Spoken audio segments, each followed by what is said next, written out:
এতদিন পরে বুঝলাম ভালো ব্যবহার করি বলেই মানুষ এত দুর্বল ভাবে। তারপর আমি যা বুঝলাম অতিরিক্ত ভদ্রতা নিজের জন্য মারাত্মক ক্ষতিকর। হ্যাঁ, এটাই কিন্তু সত্যি। আসসালামু আলাইকুম, সবাই কেমন আছেন? আলহামদুলিল্লাহ, আমি অনেক ভালো আছি। আজকের ব্লগটা সকাল থেকেই শুরু করেছি। 2 দিনের একটা ব্লগ শেয়ার করব, আশা করছি আপনাদের ভালো লাগবে। তো সকালবেলা ছাদে গিয়েছিলাম, গিয়ে দেখি চতুর্দিকে পানি থই থই করতেছে। তারপর বাপ ছেলের নাস্তাটা দিয়ে দুপুরে রান্না বাড়ায় চলে এসেছি। করেই ভাই এসে হাজির। আমার মেজো ভাইটা হচ্ছে ঢাকায় চাকরি করে।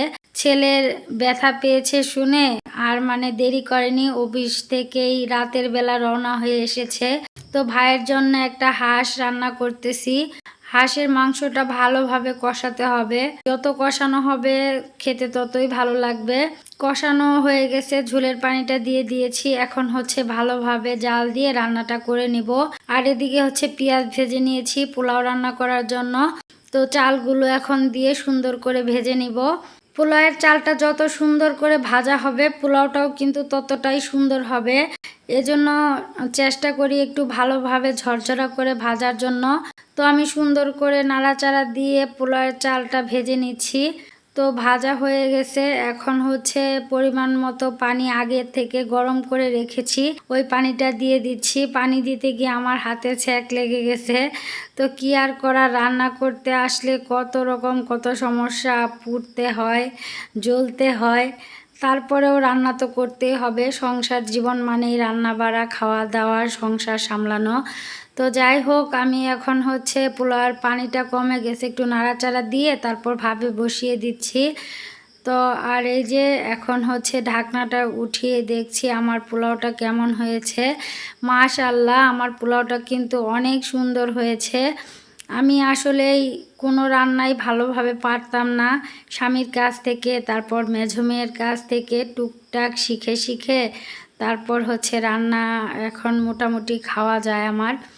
তো এটা লজ্জার কিছু নেই, ছোটদের কাছ থেকেও অনেক কিছু শেখার আছে।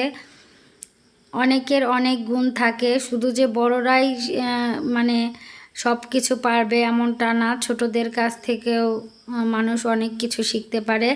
যাই হোক, পোলাওটা যেহেতু হয়ে গেছে, এদিকে হচ্ছে আমি রোস্টের জন্য মুরগিগুলো ভেজে নিয়েছি, মাংসগুলো। তারপর হচ্ছে কারেন্ট ছিল না, ভিডিও করতে পারি নাই, রোস্টটাও বসিয়ে দিয়েছিলাম, মোটামুটি হয়ে এসেছে। তো আর হচ্ছে ডাল রান্না করব, এগুলোই মোটামুটি রান্না বাড়া। এমনিতেই বৃষ্টির দিন ভালো লাগে না।